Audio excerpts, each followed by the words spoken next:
Every summer, somewhere, a television plays Summer Nights, and an entire living room starts singing along without being asked. That's the strange power of Grease, a movie about a 2-week summer romance that somehow became one of the best-selling movie soundtracks of all time and a permanent fixture of pop culture nearly 50 years after it hit theaters. It's the kind of film that gets passed down almost like a family recipe. Your parents watched it, you watched it with them, and at some point you found yourself able to recite Summer Nights, word for word, without ever having sat down and deliberately memorized it. But the story behind the camera is just as strange as anything that happens at Rydell High. Actors who were nearly a decade too old for their roles, a king of rock and roll who almost showed up as an angel, a leading man who almost wasn't the leading man, and a song written overnight because nobody liked the ending. Some of these stories are funny, a few are genuinely eerie, and at least one completely reshapes how you'll watch the movie's most famous number. Let's get into 15 facts about Grease that might make you look at Rydell High a little differently.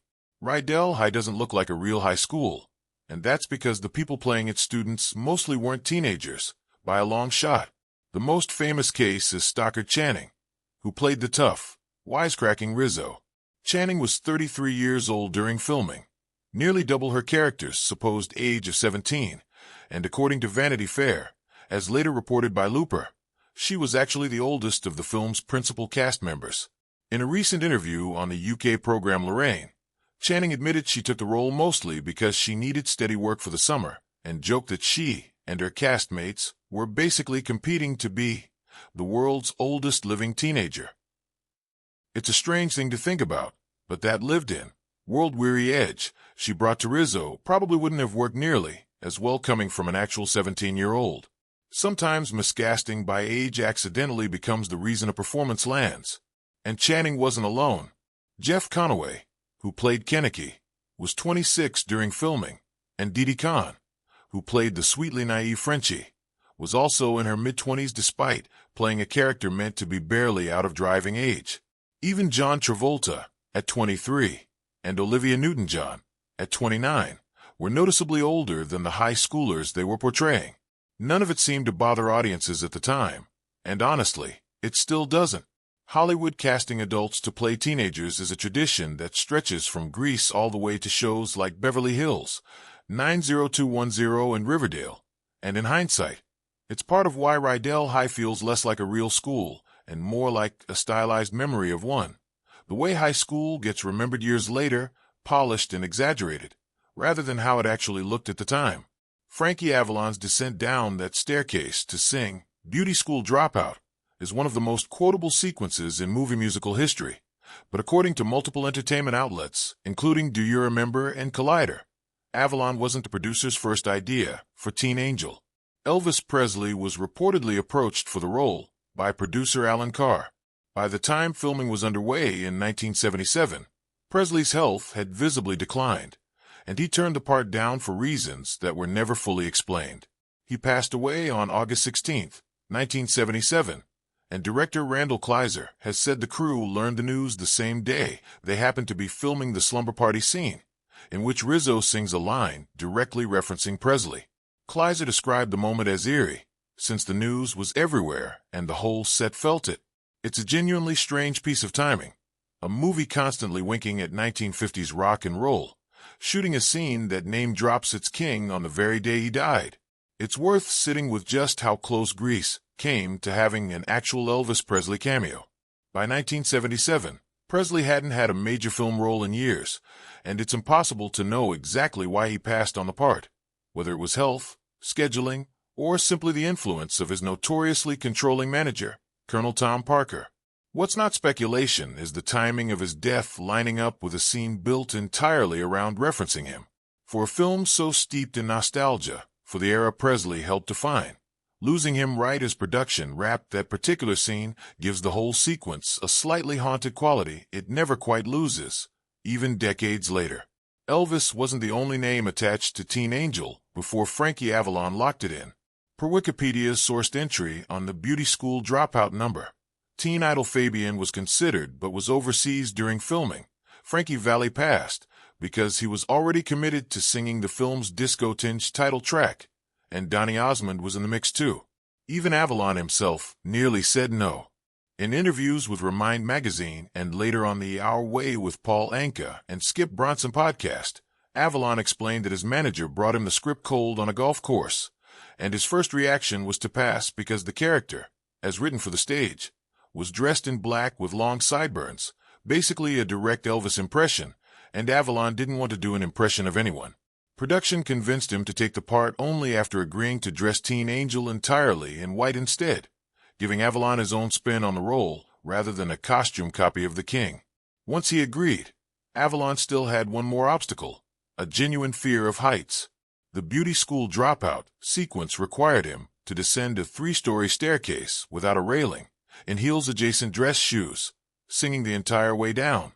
According to entertainment retrospectives covering the shoot, the crew lined the staircase with mattresses just in case Avalon lost his footing. He didn't, and the sequence became one of the most quoted moments in the whole film. Proof that sometimes the smoothest, most confident-looking performance on screen is covering for genuine nerves just off camera. Before Olivia Newton-John was cast, the producers considered a genuinely wild range of actresses for Sandy.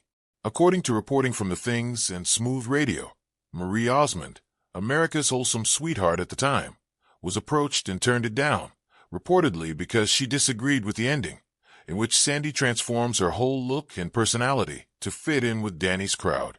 Carrie Fisher was also floated for the role. Director Randall Kleiser had gone to college with George Lucas, and while visiting the set of a certain space movie called Star Wars, he considered Fisher for Sandy, though nothing ultimately came of it. It's fun to imagine an alternate universe where Princess Leia ends up dancing at a 1950s carnival instead of blowing up the Death Star, but in this timeline, the role eventually landed with an Australian pop singer who almost didn't get cast either. More on that next. Marie Osmond's reasoning is worth sitting with for a second, too. Her objection reportedly centered on Sandy's arc, a sweet, wholesome girl who changes her hair, her clothes, and essentially her entire personality in order to win over a boy who never has to change anything about himself in return. It's a fair critique, and one that still comes up in modern conversations about the film's ending, whether or not you agree with her read on it. It's a reminder that even in 1977, some people in Hollywood were already asking pointed questions about what exactly Grease was teaching its teenage audience. Olivia Newton-John had one significant hurdle once she was cast. She couldn't convincingly do an American accent. Rather than replace her or force the issue, the filmmakers simply rewrote the character. The role, originally the Polish-American Sandy Dombrowski from the stage musical, became Sandy Olsen, an Australian exchange student, a change reflected in the film's official plot summary and widely documented in coverage of the production. It's a small adjustment that quietly explains one of the movie's more overlooked details, why an American teen romance has an Australian at its center, and it also meant Newton-John never had to fight her own voice to play the part. It's also a good example of how flexible the Grease production was willing to be to land the right performer. Rather than treating Newton-John's accent as a deal-breaker, the filmmakers folded it directly into the story, turning what could have been a casting liability into a built-in character trait that made Sandy stand out even more as an outsider at Rydell High before she ever tries to fit in. When Newton-John signed on, she came with a condition. As a recording artist first and an actress second, she wanted a proper solo ballad in the film. The problem was that the stage musical never had one written for Sandy. Her longtime producer and songwriter John Farrar eventually delivered Hopelessly Devoted to You.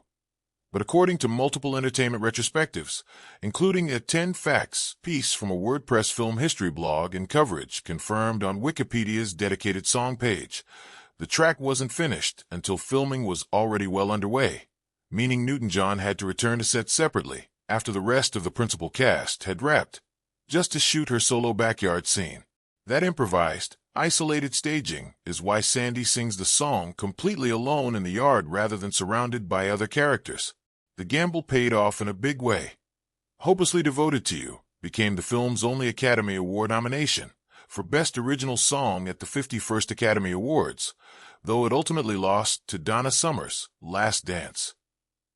Beyond the nomination, the song became a genuine commercial hit in its own right, reaching number 3 on the Billboard Hot 100 according to the song's official chart history, and Newton-John went on to perform it live at both the Oscars and the Grammy Awards the following year. What started as a contractual requirement, essentially Newton-John insisting on a moment to showcase her singing before she'd fully commit to a movie role, ended up producing one of the most enduring songs in the entire soundtrack, and arguably the film's most quietly sincere musical moment. If Hopelessly Devoted to You was a slow burn edition, You're the One That I Want was the opposite, a genuine last-minute scramble. The stage musical's finale number was a song called All Choked Up, but according to Parade's retrospective coverage and Billboard's chart history reporting, director Randall Kleiser and producer Robert Stigwood weren't happy with it for the film and asked John Farrar for what Farrar himself later called an emergency song. Farrar wrote, "You're the One That I Want overnight," and it was recorded within hours of being finished. Released as a single before the movie even hit theaters, the song shot to #1 on the Billboard Hot 100 on June 10, 1978, a full week before Grease opened nationwide, meaning audiences were already singing the movie's biggest song before they'd seen a single frame of the film it came from. That kind of overnight turnaround is almost unheard of for a song that would go on to become one of the best-selling singles in music history, with estimates suggesting it has sold well over 10 million copies worldwide across various releases. It's worth remembering, too, that reporting on the song's history notes some pushback behind the scenes. Kleiser reportedly had reservations about replacing All Choked Up at all, feeling the new song's polished, radio-ready sound didn't quite match the period setting. Producer Robert Stigwood pushed the swap through anyway, and the test audiences that followed made it clear he'd made the right call. Long before John Travolta strapped on Danny Zuko's leather jacket, the role was reportedly offered to Henry Winkler, who at the time was one of the biggest names on television thanks to his role as Fonzie on Happy Days. In interviews with Kelly Ripa's podcast, Fox News, and CNN's Chris Wallace, Winkler has explained that he turned the part down because he was terrified of being permanently typecast as a leather-jacketed 1950s greaser, a fear that, ironically, came true anyway once Happy Days ended, and he struggled for years to land other kinds of roles. Winkler has since called himself a damn fool for the decision, admitting he might as well have just enjoyed making the movie since the typecasting happened either way. That refusal opened the door for a rising actor named John Travolta, who had already played Danny during a touring stage production of Grease and was just about to release Saturday Night Fever. Winkler has since reflected on the decision with a fairly self-deprecating sense of humor, joking in interviews that while Travolta went home for making Grease and bought a plane, Winkler went home after saying no and had a glass of orange juice instead. He's also been candid that part of what made Travolta the stronger choice wasn't just timing. Travolta could sing and dance at a level Winkler, by his own admission, simply couldn't match. It's a rare case of an actor openly acknowledging that the part went to the objectively better fit for the role, even while still wishing, decades later, that he'd taken the leap anyway. Rizzo's late film solo, There Are Worse Things I Could Do, is one of the more emotionally serious moments in a movie otherwise built on bubblegum energy, and according to Wikipedia's documented production history of the soundtrack, it very nearly got cut from the film entirely. Stockard Channing reportedly insisted the song stay in, arguing that without it, Rizzo risked becoming a flat, one-note tough girl stereotype, rather than a fully realized character dealing with a genuine pregnancy scare. The number stayed, and it's since become one of the more frequently studied moments in the film for exactly the reason Channing pushed for it. It's the one scene where the movie stops being a cartoon of the 1950s and lets a character actually sit with fear and vulnerability. It's a small but telling piece of behind-the-scenes advocacy. Rizzo spends most of the film as the confident, sharp-tongued foil to Sandy's innocence, and without this number, she could easily have stayed a single-note archetype, the tough girl who exists mainly to needle the heroine. Channing understood that the character needed at least one moment where the audience saw past the bravado, and her insistence on keeping the song in the film is a big part of why Rizzo is still remembered as one of the more layered characters in a movie that otherwise leans pretty broadly into archetypes. Greased Lightnin' plays like it was always Danny Zuko's signature number, but in the original stage show, the song belonged to Kenickie. According to a retrospective published by Remind magazine, Travolta pushed to take the number for himself during filming, a request that created some real tension on set, given that the song was originally written for Kenicki's arc, not Danny's. Travolta has been candid about wanting the spotlight moment, telling interviewers plainly that he wanted the number and knew he could deliver it. The film ultimately went with Travolta's version, turning Greased Lightning into one of his signature performances. But it's a reminder that the on-screen hierarchy of Rydell High wasn't necessarily locked in from the start. It's worth noting how much this one decision reshaped the film's overall balance of power between its two male leads. In the stage version, giving Kenicki his own big solo number helped split the spotlight more evenly among the T-Birds. Handing that number to Danny instead concentrated even more of the film's energy onto Travolta, reinforcing Danny Zuko as the unquestioned center of the story in a way the original musical never quite intended. It's a good example of how a single casting or performance decision during production can quietly rewrite a character's entire arc without a single line of the script actually changing. Rydell High doesn't exist, but the building does, sort of, in 3 separate pieces. Multiple retrospectives, including a 10 Facts piece frequently cited by film history writers, note that the exterior of Rydell High is actually Venice High School in Los Angeles, while interior classroom scenes were filmed at Huntington Park High School, and the football field used for the movie's carnival finale belonged to John Marshall High School. It's a classic piece of movie-making sleight of hand. 3 real campuses stitched together into one fictional school that generations of viewers have treated as a single, seamless place, without most of them ever noticing the geography doesn't actually line up. This kind of composite location work was common practice in film production long before Grease, but it's a little more noticeable here because so much of the movie's charm depends on Rydell feeling like one cohesive, lived-in world. Fans who've made the trip to visit Venice High School in Los Angeles often note that the building's exterior is instantly recognizable from the film, even though nothing behind that facade actually matches what audiences see once the characters step inside. Here's a small, strange trivia note that trips people up. The word grease is never spoken aloud anywhere in the film's dialogue. The closest the movie gets is the word greased, sung as part of Greased Lightning. It's the kind of detail that sounds made up until you actually go back and check, and once you notice it, it's hard to unnotice. A movie titled after a word it never actually says out loud is a strangely fitting piece of trivia for a film that's built almost entirely on cultural shorthand and vibes rather than literal accuracy to its era. The title itself comes from the greaser subculture the story is built around. Young men associated with slick-back, heavily oiled hairstyles, rather than any specific line of dialogue. It's a reminder that plenty of iconic movie titles work more as mood-setting labels than literal descriptions of anything that happens on screen, and Grease leans into that harder than most. Grease was made on what was, even by late 1970s standards, a modest budget of roughly $6 million. According to financial retrospectives on the film's production history and coverage from ABC News, marking its 40th anniversary, it went on to earn approximately $396 million worldwide, becoming the highest-grossing movie musical of its era and breaking a box office record that The Sound of Music had held for 13 years. Domestically, it held the title of highest-grossing live-action movie musical in the United States for close to 4 decades. A record that wasn't broken until Disney's 2017 Beauty and the Beast. For a film that critics at the time dismissed, Gene Shalit reportedly called it visual junk food. That kind of staying power is a pretty remarkable rebuttal for moviegoers. Reporting on the film's opening also notes it brought in close to $9 million in its opening weekend alone and spent roughly 5 weeks at the top of the box office, earning more internationally than it did domestically. For a modestly budgeted teen musical that Paramount reportedly expected to be a safe, mid-tier release rather than a genuine blockbuster, that combination of critical dismissal and audience obsession makes Grease one of the clear examples in film history of a movie the public simply refused to let flop, whatever the reviews said. Despite becoming a genuine box office phenomenon, Grease walked away from the 51st Academy Awards with exactly 1 nomination, Best Original Song for Hopelessly Devoted to You, and no wins, losing to Donna Summer's Last Dance.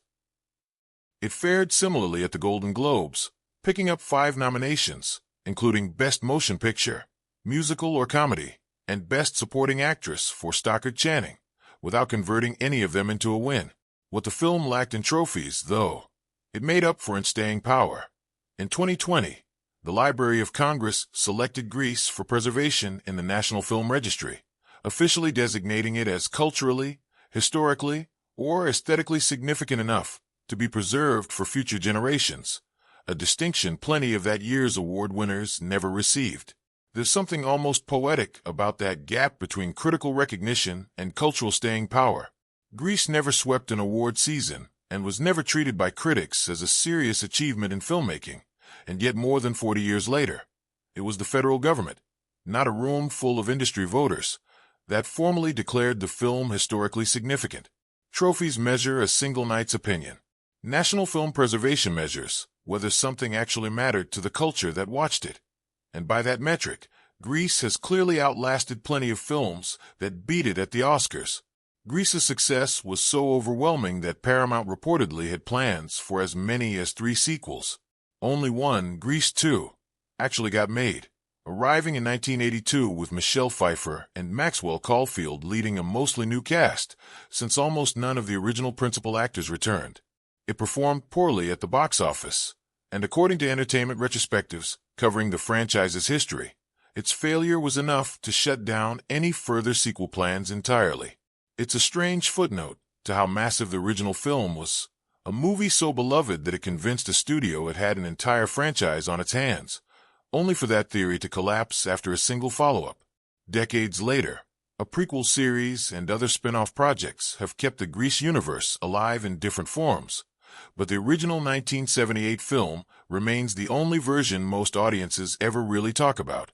It's a fairly common pattern in Hollywood. A runaway hit convinces a studio it has stumbled onto an entire franchise, only for a rushed or mismatched follow-up to prove the original success was closer to lightning in a bottle than a formula that could simply be repeated. Grease 2 wasn't without its defenders over the years, and it has picked up a small cult following of its own, but it never came close to replicating the cultural footprint of the original, and Paramount's larger sequel ambitions quietly disappeared along with it. And there you have it, 15 strange, surprising, and occasionally eerie facts behind one of the most rewatched musicals ever made. From a king of rock and roll who almost showed up as an actual angel, to a leading man